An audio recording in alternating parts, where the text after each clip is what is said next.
I have lived on hope for a long time. We shall not try to describe all the gloomy corridors and all the rooms through which the keeper's daughter led her friend. At last Gelsomina entered a low and narrow gallery. "Do you see that we are going a different way to the cell?" "I do. But why?" "You know the palace and the prison well enough. Look out of the window then." He moved quickly to the window and saw a narrow and gloomy canal down below. "Gelsomina!" he cried. "This is the Bridge of Sighs." "It is, Carlo. Have you ever crossed it before?" "Never, and I don't understand why I'm crossing it now." "Few pass this bridge," she said sadly, "and enter the world again." "But why have you come here?" He repeated his question. "The hot season is coming, Carlo," she answered in a low voice, "and prisoners have left the cells below." The man grew pale. "I see," he said. Gelsomina looked at him with pity. Then she sighed heavily and moved on. To help the reader understand Gelsomina's words, we must explain the following. The prison in Venice had its summer and winter cells. The cold winter cells were below the canal, and the summer cells were right under the roof. They became very hot when the sun was shining. The man followed Gelsomina up one staircase, then another. They opened and shut many doors and passed a few narrow corridors. At last they stopped before a door, and Gelsomina took out the key. "They promised me not to put him in this cell," the young man cried, "but they forget their promises."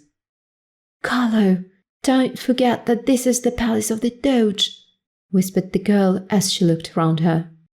"I forget nothing. It's all in my heart." "Poor Carlo, this cannot last forever. There will be an end." "You are right," answered her friend in a low voice. "The end is nearer than you think. Now turn the key and let us go in." Gelsomina opened the door and they entered the cell. "Father!" exclaimed Carlo as he dropped on his knees before the man who lay on the floor. The old man got up. His face lighted up. "Jacopo," he said. "I see that you feel better than in the cold cell below," continued the young man. "I'm happy here," said the prisoner. "After such a long night, I can look at the sun." "He's better, Gelsomina. His eyes are bright, and his cheeks are not so pale." "They're always like that after they have passed the winter in the lower cells," whispered the girl. "Have you any news for me, boy? What did your mother ask you to tell me?" Jacopo, the reader no doubt has already guessed that it was he, grew pale. He felt very unhappy at this question, which he now heard for the 100th time.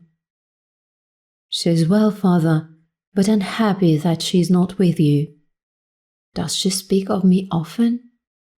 "The last word that I heard from her lips was your name." "And your sister? You haven't said anything about her son."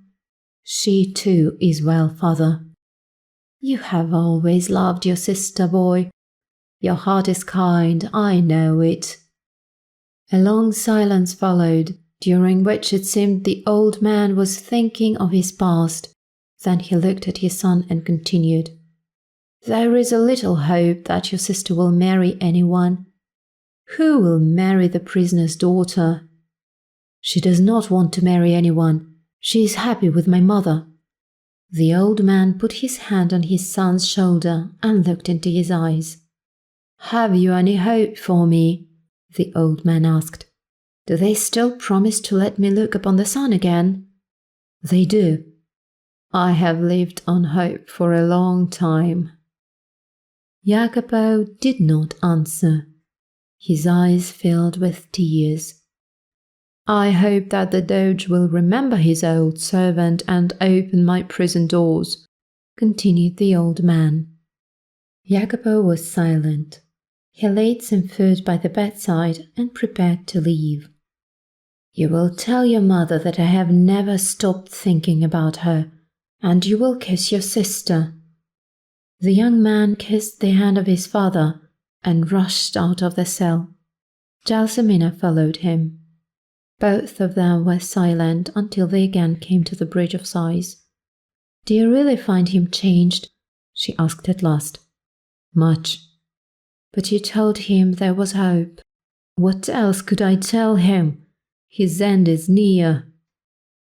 There was a long silence. In the end, Gelsomina broke it. "Carlo," she said, "your father used a word today that made me feel afraid." The Bravo gave the girl a quick look. "He called you Jacopo," continued Gelsomina. "Parents have a right to name their children what they like," the Bravo cried angrily. "I'm tired of your questions, Gelsomina. I must leave you." "Yes, you have your business, and you must not forget it," replied the girl. "Do you do good business with your gondola?" "Money and I are strangers." He smiled sadly. "I have a little, as you know, Carlo," said Gelsomina. "My father is not rich." "The keeper of the keys is better than those who send men to prison. He's an honest man."